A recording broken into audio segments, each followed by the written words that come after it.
welcome everybody. So now it's my pleasure to introduce our first speaker for the day, Dorsa Sadig.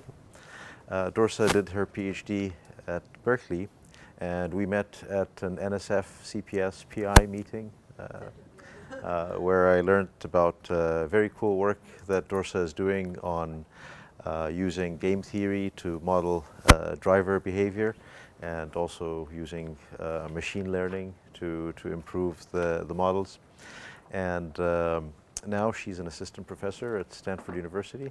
And yeah, I'm really looking forward to hearing your talk. So welcome. All right, thank you. Thanks for inviting me. So hi, everyone.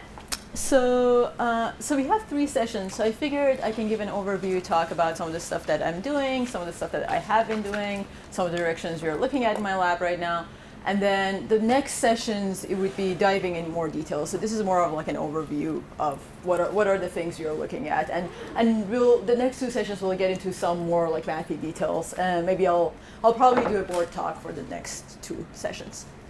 All right, so my research is about designing algorithms for autonomous systems that interact with people. We can think of these as cyber-physical systems. We can think of these as robotic systems. And these are basically autonomous, intelligent systems that interact with people. So that's the major interesting thing about them. And when I think about these systems, I remember things that look like this. So like you might imagine robotic surgery or controlling drones from the ground, or let's say service robotics, autonomous or semi-autonomous driving. And if you think about these systems, they're quite different from each other. And they're very complicated. Each one of these is going to be quite complicated if I want to think about designing them and what are the engineering problems in each one of them. There's a lot of work around them. But the major thing that they have in common is that they're all safety critical and they all need to interact with people. So when we think about these cyber-physical systems, like we need to think about the safety aspect of these systems. We need to think about the interaction that exists between humans. And as more and more of these systems come into our everyday lives, these problems become more and more important. So today when we think about these systems, they're not necessarily very safe, or they're not necessarily very interactive. And I have a few videos of some of these systems, the state-of-the-art robotic systems. So this is from the DARPA Robotics Challenge in 2015. You might have seen some of these videos. Every roboticist shows like this video. So as you can see, this is kind of the state-of-the-art robotics, right? Our robots are not very good when it comes to dealing with uncertain environments or dynamic environments. And it's not just robots. It's not just robots that they're failing, right? They're autonomous systems in general. So here I have a crash, an autopilot crash of Tesla when the car doesn't detect the vehicle on the side of the road. And because of that, we have fatal crash. And also when it comes to interaction, we have a lot of issues. So in this case, if a robot wants to interact with other agents, it's not very good at doing that, especially if it is interacting with people. This is one of my favorite videos. In this case, the person has no idea what the quadrotor is going to do next. So because of that, he's really scared, and he just like doesn't know how to interact with the quadrotor. That's not very good. So if you're designing these algorithms, if you're designing these systems, you should think about these interactions. We should think about the safety issues that could come up. And that's the focus of my work. We're trying to look at design of these systems where we worry about safety and we worry about interaction. So in a lot of systems I care about, there's a robot usually. There could be multiple robots. There's also a human or multiple humans. And they work with each other. They collaborate with each other, interact with each other. And the core problems that I'm interested in kind of lies at the intersection of a bunch of different fields. Because if you think about safety and interaction, well, we need to care about learning and control, because at the end of the day, we are controlling these systems. We need to learn something about them. If you care about safety, we might want to care about formal methods. We might want to care about providing some sort of guarantees for these autonomous systems. And then if you care about interaction, we need to have some computational models of what the human is doing, like how the human is actually interacting. And there's an emerging field called human-robot interaction that tries to answer the exact same question. So looking at this intersection, today I'm going to talk about some of these problems in the setting of autonomous driving. So almost everything I say applies to any other human-robot system, but the main focus of the talk today is going to be about driving, autonomous and semi-autonomous driving.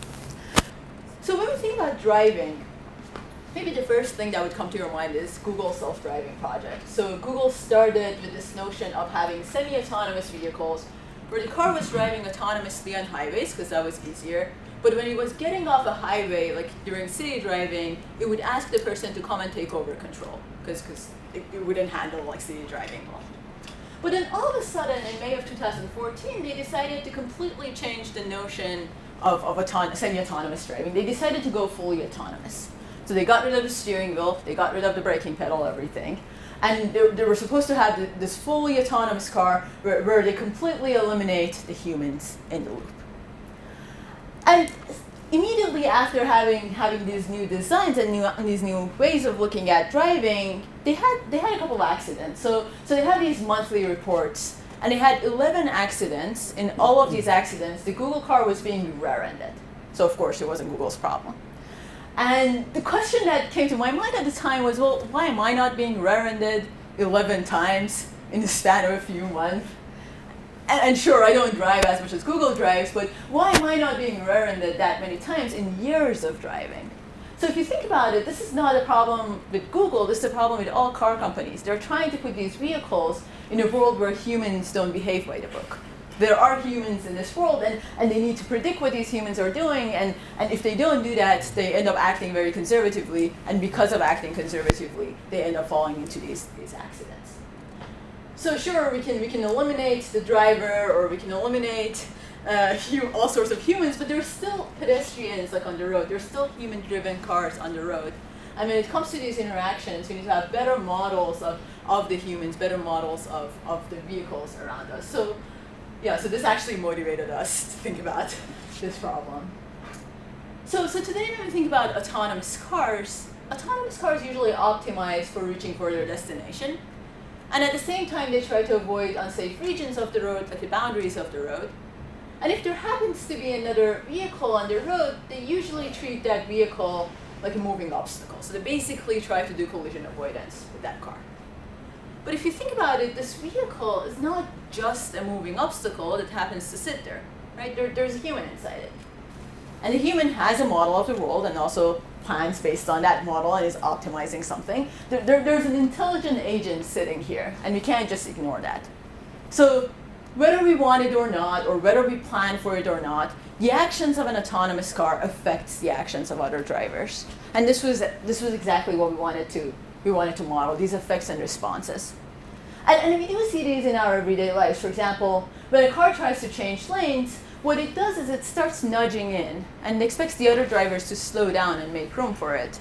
And because it expects these sort of response behaviors from the other drivers, because of that, it can actually complete the merge. It knows how to complete the merge because it models the human-driven car.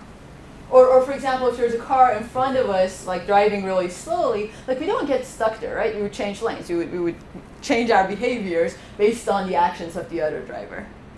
Or if there's a car behind us tailgating us, that also affects us, right? We might speed up, we might change lanes, we might even slow down to make the other car change lanes. So we do take these actions based on these interactions that exist between an autonomous car or a human-driven car, or even like just human-driven cars interacting with each other.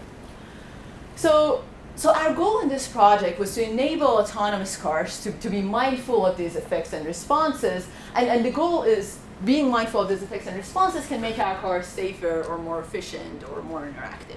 So we wanted to bring in these effects and responses into modeling and planning.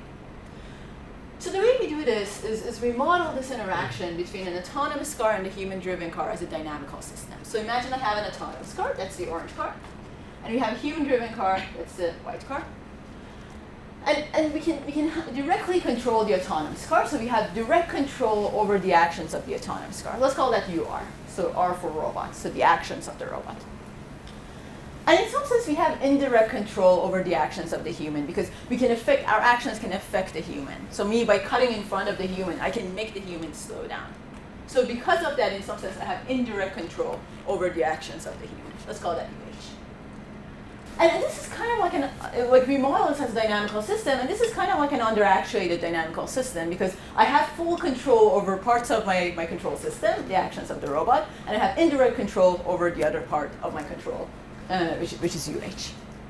So more specifically, what we want to do is we want to plan for the autonomous car. So what we want to do is we want to find these actions of the autonomous car, UR star. That's a maximizer of a reward function. I'm writing this generically right now, but this reward function could have things like collision avoidance or staying within the road or all sorts of things that you care about. So it's going to be a maximizer of a reward function. And the reward function is a function of actions and state, which is usual. But now I'm saying this reward function should also be a function of the actions of the human, because we can affect the human. We can actually make humans do stuff. So because of that, I'm going to bring in these actions of the human inside my reward function. Okay? So you might ask, well, what does the human do? What is this UHS star that I've put here? I've just put some UHS star, like the actions of the human. But what does the human do? And that's quite important. So the way we are modeling the human in this work is you're modeling the human as an agent who's also optimizing or approximately optimizing her own reward function. So I'm assuming that this human-driven car has a reward function. Again, that reward function has collision avoidance or staying within the road or whatever the human cares about. And I'm assuming that UHS star is a maximizer of that reward function. So rest of the talk is about these two equations. So I want to slow down on this slide because the rest of the talk is all about these two equations that we have here. And there are a lot of questions here. One is, well, what is UHS star? Or what is even this reward function? How am I going to find this reward function of the human? How can I safely model the reward function of the human? Can I learn that from data? Maybe. Is that good enough? Let's say that I modeled this UHS star, but then what should the reward function of the robot be? How can we make sure that the reward function of the robot is safe? How can we make sure the interaction works? This is a nested optimization, we have a maximization over another maximization. So this is a non-convex nested optimization, which is very difficult to solve. How am I going to solve this on a vehicle in real time? There are a lot of issues when we think about this, but this is the most general formalism that I can think of when I'm looking at these interactions between an autonomous car and a human-driven car. Okay? All right, any questions? Okay, so now let's talk a little bit about this reward function, this RH. So I said I'm going to model my humans as agents who are approximately optimizing some reward function, some RH. So the way we are actually doing that is we're using techniques from robotics. We're using this technique called learning from demonstration. And the specific approach we're using is called maximum entropy inverse reinforcement learning. So what that means is I'm going to gather trajectories of how humans do tasks, like how humans drive. And from those trajectories, I want to learn a reward function.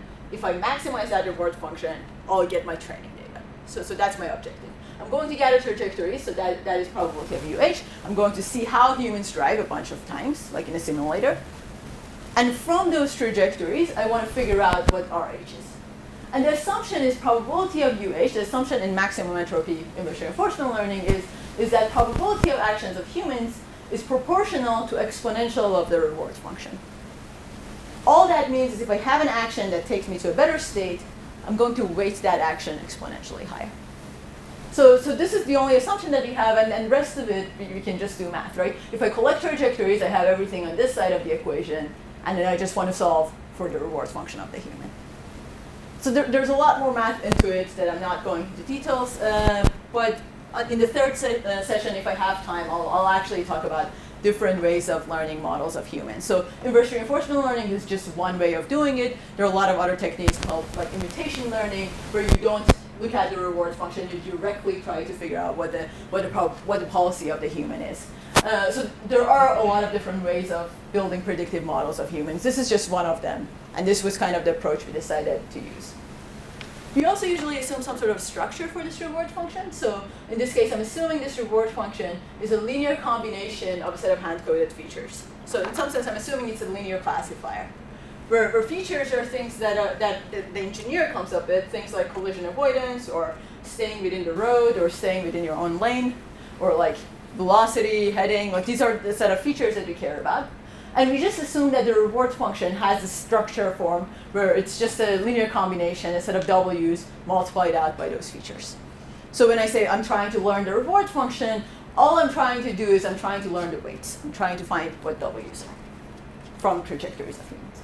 And this approach is actually commonly used in robotics too. So for example, you can look at how humans pick up an object. I can get a lot of trajectories of how humans pick up an object. And then from these trajectories, I can figure out what was the reward function that the human was optimizing.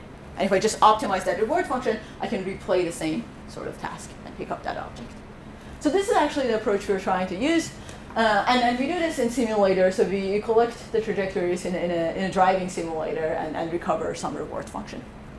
All right, so let's say that now I have my reward function. Let's say that I do my learning from demonstration. I figure out what RH is. I can put my reward function in here. So the second question is, how do I go about solving this nested optimization? This is an unconstrained optimization, so it is better. But it's still non-convex, non-linear, nested messiness, right? So we have to make a set of approximations to make this actually work. And the approximations include the following. So first off, you're solving this in a receding horizon fashion or model predictive control fashion. What that means is I pick a horizon. My horizon could be the length of computation I can actually do, or it could be like the range of my sensors.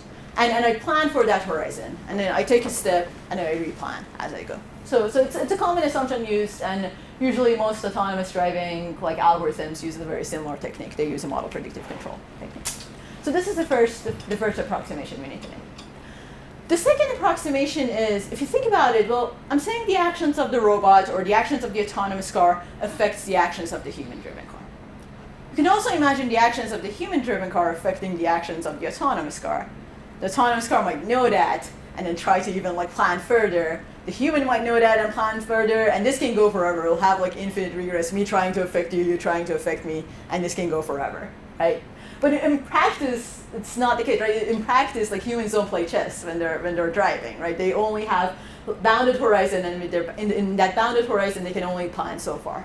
So the approximation we are making is we're assuming that this is a stack-over game. It's a leader-follower game. And what that means is I'm assuming that the robot has, and the robot is trying to affect the human, but the human is observing the optimal actions of the robot or the optimal actions of the autonomous car. So I'm cutting the game at the second step. I'm not like going down the game tree of me affecting you, like I affecting you. And so far. So we're just assuming this is a one-step game. The robot is the one that's trying to affect. The human is observing these optimal actions. And this might like seem restrictive, but it's actually not that bad because we are planning at every time step. We are replanning at every time step. So even if I make this assumption, like it's not like that bad. Like next time step, I'm replanning again. So even if I make an incorrect kind of locally optimal solution, like currently, next time step I can recover from it. And in practice, actually, this works out very fine, like having these sort of assumptions. And finally, the last assumption we are making is when we model our humans, as probabilistic agents. We're assuming that they're probabilistically going to optimize this reward function, the way I talked about in the inverse reinforcement learning slide. But when it comes to planning, so actually, let me go to this slide. So when I model my humans, I assume these humans are probabilistic. But when it comes to planning, and for planning, what I mean is trying to figure out what this UR star is. When it comes to planning, I'm actually assuming my humans are deterministic. And they're deterministically picking the maximum of the reward function. So why am I doing that? Because if I assume they're not deterministic, then this is going to blow up because I have uncertainty about what the human is going to do. And that can be messy in a real-time setting. Again, this is for computation reasons, you're making this assumption. I'll come back to this assumption when you're thinking about robustness and safety when we think about human models. But so far, let's just assume that we can pick deterministically pick the optimal actions of the human as our model of what the human is doing. Okay. So then, if I make these assumptions, then I can go about solving this nested optimization, where I assume, well, the reward functions is just a sum of reward functions over my MPC horizon. Similarly, the reward function of the human is just the sum of reward functions over that particular horizon that we have. And then we have this nonlinear nested optimization. So the best we can do is we can use some sort of gradient-based technique, like Newton method type technique, or quasi-Newton method technique, where the convergence is actually faster. And to do that, well, we need to have a model of the reward function. We need to know what our reward function is. Well, I know what the reward function is. And then I need to actually take the gradient of the reward function with respect to the decision variable, which is UR, right? So I need to know what the gradient of RR is with respect to UR, because I'm planning for UR. I'm trying to find what UR star is. That's my goal. And that gradient is going to be the following terms. So this is just chain rule. So following chain rule, this is what I'm going to get. Okay? So the first term, so I'm going to repeat, like this is that gradient. So the first term and last term of the gradient are actually easy to find because I have my reward function. I can write that symbolically. I can take those gradients. That's perfectly fine. This middle term is actually going to give me trouble. So I don't have access to this term. And this is exactly how much the actions of the robot is affecting the actions of the human. This is that response term that I was looking for. So we do a little bit of math to actually figure out what that term is. So explicitly what we were trying to do is we were using this approach called implicit differentiation, where we look at the reward function of the human. We take that gradient with respect to UH, so not my decision variable, with respect to UH. That's a derivative. Derivative at the optimum is going to be equal to 0, so that's just equal to 0. Then I take another gradient of this whole expression with respect to UR, which was my decision variable. And if I do that, well, that is also going to be equal to 0. And I get the following terms. And then everything here can be computed. All of these can be computed, except for this term. And this is actually the exact term that I was looking for. So I can solve for this term and then put that back up there. So this is just a math trick to figure out what this gradient term is. Then I can have all my gradients. And well, this math trick can only be applied if my reward function is a smooth function and its minimum can be attained, which is the case for us. So under these assumptions that I can figure out what the gradients are, and then I can use my favorite quasi-Newton technique to solve this problem. So in this case, we use this method called LBFGS, and we use like Theano packages and TensorFlow packages to actually solve this in real time on a vehicle. Okay. All right, so let's look at some of the implications of that. So I'm planning for the autonomous car by considering this model of the human-driven car, and what is my model of the human-driven car? It's just that IRL thing that I talked about. Okay. So when we think about a scenario when the autonomous car wants to change lanes, let's see what are the implications of that. So I have the autonomous car, the orange car, human-driven car, and the autonomous car wants to change lane. It wants to go to the left lane. So normally today what autonomous cars do is they look at the velocity of the human-driven car, they project that, they project the same exact velocity, and they want to be safe, so they do something like this. They wait for the human car to pass, and after that merge behind it. There's a recent Waymo video. It was on Twitter, which basically the Waymo car was trying to do that. It was on the exit lane, and it wanted to change lane, and it was using the blinker and everything, and it was basically trying to do this, and it was having a very difficult time like changing lanes. So it ended up actually exiting and coming back again, trying to do it. So this is what we get if we are doing whatever autonomous car companies are doing. If we use our method, what happens is my autonomous car actually cuts in front of the human. So it acts a little bit aggressively, you might say. But actually, I would say this is a more efficient and safer thing to do. By cutting in front of the human, like I'm actually making a more human-like type of strategy, and I'm making my own car like more efficient. And I can only do this because I have a model of the human. I know the human car is going to slow down. And this is actually something that we do when we drive, right? If I want to change lanes on a highway, I'm not going to wait for every single car to pass and after that change lanes. At some point, I cut in front of someone, right? At some point, I slowly go in front of someone, knowing that they will slow down. Again, that knowing that they will slow down is part of that model of the human-driven car that I have, okay? And our car actually takes this more like human-like type strategy. So this was kind of cool. Then we decided to look at like other types of scenarios, see like what sort of behaviors you get in other driving scenarios. So we decided to look at an intersection scenario. And the interesting thing is we can target for specific reactions from the human-driven car. So imagine we have an autonomous car, we have a human-driven car. Let's say they arrive at an intersection at the exact same time. Okay? And the autonomous car wants the human-driven car to cross first. So it really just wants the human to go first. This is actually the heat map of the reward function for the autonomous car. The autonomous car wants the human-driven car to go to the warmer colors, cross first. So using this nested optimization planning technique, what our autonomous car did here was kind of surprising. Like, we were like, why is this car doing this? The autonomous car decided to back up.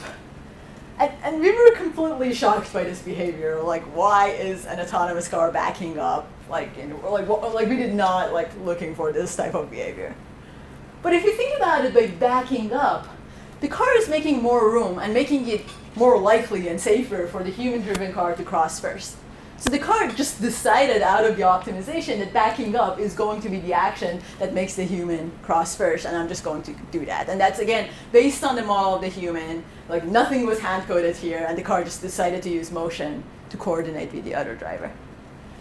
And the interesting thing is, pedestrians do this. Like, if you look at pedestrians, like at intersections, sometimes they back up, tell you that you should go first, I'm not crossing. So we as humans use motion to coordinate with other drivers. And it was kind of exciting to see this sort of behavior from an autonomous car. Again, like no hand coding of anything. So we can see better coordination behaviors from these autonomous cars by modeling the human-driven car. But of course, none of this makes sense unless it works with real people, right? Like if I do this and then if I have no idea how humans are going to respond, like that's not going to be very good, right? So what we decided to do a user study where we bring in users to drive on a simulator. This was actually a simple simulator. We tried out more fancier ones too, but in this simple simulator, we have a steering wheel and we have a braking pedal, and then the human is driving on the simulator looking at these different behaviors. And let me just show you that one example. So in this one example, when the autonomous car backs up, the ideal human crosses first. And the ideal human follows the purple trajectories. And what do I mean by the ideal human? The ideal human is actually my simulated human. This is my model of the human. This is a thing I've learned from inverse reinforcement learning. So I expect my humans to take this behavior. This is the ideal human. What my users do, what my actually humans, when they come in and drive on the simulator, what they do is they do the orange trajectory. So here you can see the mean and standard error of what all the users did in this scenario. So they do something very similar to the ideal human, and they all cross first. But if I'm not planning with a human model, but I'm using like the old school thing of just assuming it's a moving obstacle, I'm trying to do collision avoidance. If I do that planning algorithm, what happens is my users do the gray trajectory. So again, we have the mean and standard error of what all the users do. So these are real user trajectories, like the orange and then gray trajectories. And we see the giant gap between the orange and gray trajectories, and that's exactly the gap that we are creating by planning based on models of humans. If I don't have a model of the human, my users end up responding like this. If I have a model of the human, they respond like the orange trajectories. And that was kind of the exciting thing to see that if I bring in these models, then users are going to actually respond differently. Because my car is going to actually respond differently. All right. Any questions so far? So that's all good, right? And I think so far we all agree if you want to generate safe motion for the autonomous car, we need to anticipate what the human-driven car is going to do next. And then one way of anticipating what the actions of the human-driven car is by modeling this human as this agent who's optimizing some sort of reward function. This is IRO type of approach. Okay. But then we saw a video. We saw this video. And in this case, we have this truck driver, and we have another vehicle on the side of the road, the black car that tries to change lanes. It's signaling, it's doing everything right to change lanes until like now. And for some reason, this truck driver is not letting this car in. We have this like really weird accident. So I don't know what's happening here, right? Like the truck driver is either drunk or really aggressive or asleep or completely out of it. And the other driver was kind of aggressive too, right? The other driver was like pushing. Like if I was the other car, like at some point I would give up. I would go back to my lane. And like, okay, this car's not letting me in. But the other driver was also very aggressive in its behavior. So if you think about it, like different drivers have different driving styles. You might have aggressive drivers or timid drivers. You might have distracted drivers or attentive drivers. And when it comes to like modeling humans, we can't rely on a single driver model where we assume everyone follows the same reward function, right? I can't just model everyone with the same reward function. We need to be able to differentiate between these driving styles that exist, between these different ways that other humans respond to our actions. And then actually that was kind of the next thing we decided to do. We're like, okay, different drivers have different driving styles, so that is fine. Let's take our model, and let's actually extend our model to have this term that corresponds with driving style. So we added a term. Let's call that term theta. And theta represents driving style, like how aggressive you are, or how like timid you are, or conservative, or whatever driving style that you might want to have. And we can have a belief over the driving style, and we can update that belief based on whatever observations I see from the human-driven car. So this is the observations that I see from the other car. So I can start 50-50, and then as I go, I can just update my belief, and I can have better models of the human. So let's call this passive estimation, right? I'm passively looking at the drivers around me, and I can have better models of what they're doing. Okay? But there's a problem with this formulation. And the problem is, we got to get lucky to see any informative behaviors from the white car. For example, if I look at this turtle, it looks harmless. And I might go my whole life thinking that. But it's only when you start poking the turtle that you realize what sort of turtle you're dealing with. So currently we're kind of stuck in this turtle situation where we're just observing the white car. We have no idea what type of driver it is, and we're assuming it is nice, but we don't really know, right? Like you're just doing passive estimation. You don't really know. But if you think about it, the autonomous car is not just a passive observer that sits there, right? It's also an actor. It can take actions. You've already seen its actions can affect the actions of other drivers. Like if it cuts in front of people, the other drivers respond, they slow down, or they might take different actions. So because autonomous cars are these actors, and because other drivers actually respond to the actions of autonomous cars or other drivers around us, we have an opportunity to actively gather information about the driving style of the cars that are around us. So this is kind of the idea that we wanted to bring into our model. So we have this model, but we know the autonomous car is an actor. It has URs. So let's just put those actions in our model again, similar to the first part of the talk. In the first part of the talk, we talked about these responses, right? Like similar to the first part, let's bring in UR actions into our models. And then what we can do is we can update the reward function for the robot to be a combination of reaching the goal, which is what it was before, like it was trying to reach its goal, and then another term that corresponds to information gathering, information gain, over belief of driving style of the other driver. So what this information gain term is the difference between entropy, and it's an entropy over my belief of how the other driver is driving. So I'm trying to get as much information as I can about my belief of how this other driver is driving around me. And then lambda here is a usual term that is a hyperparameter that you need to figure out what it is, but it's a usual trade-off we have in a lot of robotics applications when we are looking at exploration and exploitation. Like how are we going to trade off between exploration and exploitation? So right now we're setting it experimentally here, but it's the same problem as exploration and exploitation in other robotics applications. Except for our exploration right now is over the internal state of the human-driven car. It's not over like some state in the environment. It's actually over the human's behavior. Okay. So then what I can do is I can figure out what the actions of the robot or the autonomous car should be, and that's a maximizer of an expectation over this reward function, because this reward function is not probabilistic, so I'm taking the expectation with respect to my parameter theta here. Okay. All right. So we actually do this, and then let's actually look at the implications of that again. So imagine we have the autonomous car again, that's the orange car. We have the human-driven car, the white car. And the autonomous car wants to change lanes, similar to before, but it doesn't know what type of driver the white car is. It doesn't know how the white car is going to respond.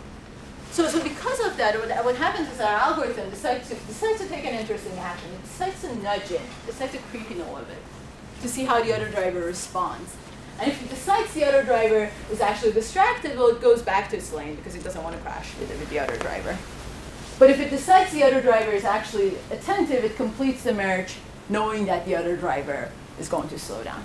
So what we're doing here is we have an online model of what the other driver, what the human driver is going to do, and we are updating that in an online fashion. So we don't just blindly cut in front of someone like before. We are actually updating that model as we are going. And we might nudge in and then go back. And the interesting thing is this nudging in behavior again comes out of the optimization. We did not hand code nudging in. Like it just came out of the optimization, which is like non-trivial really. Like if you think about it, we're just putting a reward function, and by maximizing that, we get nudging in. That's kind of cool, I think. All right, so again, we decided to user study. In this case, our humans, some of them were distracted. The distracted humans were playing a game on a mobile phone. In this case, they were playing Candy Crush, because I was obsessed with Candy Crush for a period of time. And what we saw was, so for an intersection scenario, this is actually a different intersection scenario. In this case, the autonomous car wants to cross. It doesn't want necessarily the human car to cross, but it just wants to cross. But it doesn't know what type of driver the human-driven car is. So in this scenario, if you're just doing passive estimation, by passive estimation, what I mean is I have a belief of the driving style, but I'm not nudging it. I'm not actively looking for anything. But passive estimation, what my humans end up doing is they end up doing almost the same thing, regardless of being attentive or distracted. They do almost the same trajectories. Again, these are real trajectories from real human users driving on the vehicle. We have the average and standard error. And it's really hard to differentiate between attentive or distracted humans with passive estimation. But when I'm doing this approach of actively gathering information, what my car decides to do, what my autonomous car decides to do, is instead of just sitting there, it decides to nudge in a little bit. It decides to come in a little bit to see how the other driver responds. So we see the actions of the autonomous car here. The autonomous car decides to nudge in. And then if it decides the human is attentive, well, it keeps going forward. It continues going through the intersection. But if it decides the human is distracted, it slows down and even goes back if it decides the other driver is not paying attention. And then when the autonomous car decides to take these actions, what happens is my humans can take very different responses. I can easily differentiate between distracted and attentive humans. I have a large gap between how attentive humans respond versus how distracted humans respond. Attentive humans tend to slow down and let the other driver go. Distracted humans don't realize it and actually go through the intersection because they're on their phone. So the gap is exactly, again, what we can get by taking active information gathering. And that allows us to have better models and better belief over the driving style of the other driver on the road. So actually, let's look at the belief of the driving style. So this is belief of attentiveness. So with active information gathering, I have a much higher belief of the person being attentive. But with passive estimation, it almost stays the same throughout. And again, with passive estimation, we still have a model. We still have this theta, and I'm updating that belief, but I'm not just actively looking for it. Okay? All right. So let me just summarize quickly what we've talked about so far. So the key idea here is really that robots' actions affect the actions of the humans. And what all we wanted to do was we wanted to model these effects and responses, and we wanted to leverage them for better safety and interaction and efficiency, and even better estimation, as we see in active information gathering, that allows me to better estimate what the other person is doing. So that was kind of what the key idea that we were trying to follow in this setting. How much time do we have? 9 minutes. 9 minutes? All right. So let me just, I guess in the next 9 minutes, I want to quickly talk about another direction that's about human modeling. So I'm going to continue talking about this human modeling because a lot of kind of planning type of techniques we do is based on these models of the humans that we follow. Okay? And so far we've talked about learning from demonstration, where we look at different demonstrations. So if we could get demonstrations of what people want, we could understand what their preferences are and what they're really looking for doing, let's say in driving. But it turns out getting demonstration is actually difficult. It's really hard to get good demonstrations from people. If you think about robotics applications, it's really hard to get a person to demonstrate how a robot should move its arm. Because if you imagine if I have a robot, then the robot can have 7 degrees of freedom, and I need to figure out what should be the joints, torque and forces for each one of these joints. Demonstrating that is going to be very difficult. So there's actually quite a lot of work in teaching robots what to do. This is a work from my AttackMax group at UW, and that becomes very difficult. So that's one reason. If we have a system that has a high-dimensional state space, it's hard to demonstrate what we want the robot to do.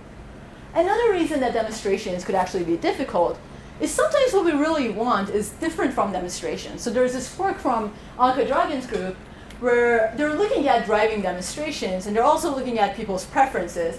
And it turns out that if you just look at people's demonstrations and replay that for them, they actually don't like that. They feel like that's too aggressive. So people think their own driving is too aggressive when you replay that same driving behavior. So it turns out like preferences are very different from demonstrations. And then preferences is also another way of trying to figure out what humans want. So what we want to do is you want to leverage comparisons as opposed to demonstrations as one way of figuring out what the robot's reward function should be, or what should be this preference that people are looking for. So comparisons is also going to take the same type of approach, but the approach is something like this. So what we do is we query humans, we bring in the users, and then we show them two different trajectories. And we ask them, well, which one do you prefer? Do you like psi A, trajectory A, or do you like psi B? And the human's response to these queries is going to give us information about what they really prefer. It tells us information about the reward function for trajectory A and reward function for trajectory B. And I'm using the same format of reward function. I'm assuming this reward function is a linear combination of a set of features. Okay? Again, features are hand-coded by the human. W's are these weights I'm trying to learn from preferences. So if the human tells me, well, I like psi B over psi A, what that means is that the reward function for B is greater than the reward function for A. And what that really means is that W dot phi B is going to be greater than W dot phi A. Let me use this type of phi variable as that difference. So what we're really asking at every query point is we're asking which one is positive, if W phi is going to be positive or negative. That's the only question that I'm asking at every point in time. Okay? So if you think about it, this is really kind of like trying to slicing question. Like we're trying to slice the space, and every time you're asking the human which side of the space do you prefer. So imagine W lies in a three-dimensional space. So I'm just showing this as a mock example. Imagine W lies in a three-dimensional space. We can imagine W lies in a unit ball, because the sign of W is the only thing I care about. So I actually don't care about the value of W. I'm just asking. I'm trying to figure out what W is by just having queries of W dot phi being positive or negative. So we can sample from this unit ball. And every time I ask a query, I'm creating a hyperplane in this space. And a human's response is going to tell me which side of the hyperplane is preferred. If the human tells me W dot phi should be positive, maybe I'll take this side of the hyperplane.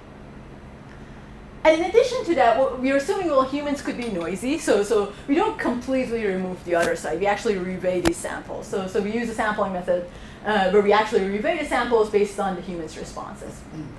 And if you think about it, like the type of so every query is going to generate these hyperplanes. Let me skip that slide. So every query is going to generate a hyperplane, and some of these queries are going to give us a lot of information and quickly allow us to converge to the correct distribution of W. But some of these queries might not give us that information at all. So the problem we are trying to figure out is we're trying to find out what should be these queries, what should be these comparisons, and how can we actively generate these comparisons so we quickly converge to the true distribution of humans' preferences as fast as possible. So this is an active learning problem. So phi here, these queries are going to determine these hyperplanes. And what we want to do is we want to actually figure out what these queries are in an active selection method. Actively, like instead of just passively selecting from a discrete set, we want to actively generate where these hyperplanes should be put in. And that can be difficult because these queries lie in a continuous and high dimensional space. At every time step when I'm creating these comparisons, I need to figure out what the initial state is, I need to figure out what the other driver is doing, and I need to figure out what should be the two different things that I'm comparing. So I need to figure out two different comparisons for my own vehicle too. And these are in continuous space. These are trajectories in continuous space. So I need to actually generate these continuous variables at every at every point in time to create two scenarios to ask the user. Okay? And that can be challenging in high dimensional space. So instead of, again, looking at a discrete set and just figuring out actively from that discrete set what these queries should be, we're trying to synthesize these queries as well. So we're actively synthesizing every query at every time step. And we model this as an optimization problem. So the optimization problem is a volume removal problem. So we model this as a modular optimization where we maximize the minimum volume removed at every time step. So we're trying to get the phi that's going to maximize this minimum volume at every time step, subject to the fact that these phis have to come from a feasible state space. Okay? So this is a single optimization I'm trying to solve. And this generates the queries at every time step. And since it's a submodular optimization, I actually have really good convergence bounds even if I use greedy methods. All right, so we actually, let me show you a few results, and then I can continue the rest next time, but just a few results on this approach. So it turns out that when we use our approach actually performs better than non-active methods. So convergence is actually getting close to 1. Our approach converges faster than non-active methods. And it also converges faster than active methods that just look at discrete trajectories that are just sampling. Because you're synthesizing, you're solving this optimization. So you're doing active synthesis, so again, our approach converges faster than the other techniques. And the other interesting thing is we tried this in a user study setting for driving, where we asked users like these comparisons, and we looked at the convergence behavior. And it turns out that this is again the data from different users after convergence. So this is a before picture, this is the after picture. And we see for 5 different features, the weights are going to converging to very similar values. Because for driving, it turns out people have very similar preferences. So the preferences are converging to very similar type of behaviors. And if you look at each one of these weights, they actually make a lot of sense. For example, like people don't want to collide, or people want to like keep some speed. So each one of the weights actually make a lot of sense. And the other thing we did was in a user study setting, we tried to compare our approach with other techniques, with perturbations of the reward functions that we've created. And it turns out that our users strongly prefer the weights that are learned by our approach compared to these other perturbations, like small and large perturbations of the reward functions that we have. So we're learning something sensible, a preference that is actually sensible. So kind of the key idea, like in this last part that I was talking about is, well, we might be able to leverage comparisons as opposed to demonstrations, because getting demonstrations can actually be very difficult to learn humans' preferences. And to do this, the approach you're using is an active synthesis approach to quickly converge to humans' preferences using this query-based approach.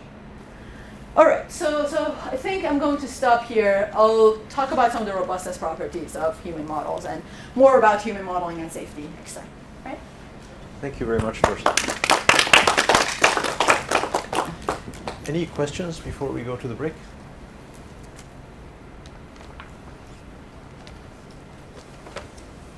All right. Let's. Oh, there's one question. Good. Yeah. So is it so how do you generate the scenarios so that the humans can compare? Yeah, so that was actually I went over it really fast, but that optimization that you're doing is generating the scenarios. So the decision variables that in that optimization is actually the 2 scenarios. So it's going to be the initial states and the actions of all the other cars on the road and the actions of like the 2 comparing behavior. So I'm actually generating the scenarios from the space of all scenarios possible. And with some criteria? Yeah, so the constraint is feasibility. So these scenarios are actually going to be feasible, like scenarios following the dynamics of the system. So they are actually come from a real dynamics of a vehicle. But yeah, we're generating the scenarios like directly from, like synthesizing directly from the maximum volume. Any other questions? Where did you get these videos? Crashing. Too much time on YouTube. Actually, the crashing stuff is interesting because I think in Russia, the truck drivers need to put cameras like on their vehicles. So there are a lot of like videos of trucks, like Russian trucks, like on YouTube, and lots of crashes. So like almost like any truck crash you see is from Russia because they have to put the cameras. But yeah, too much time on YouTube. Yeah. Any other questions? Good. All right. Thank you very much. Thank you.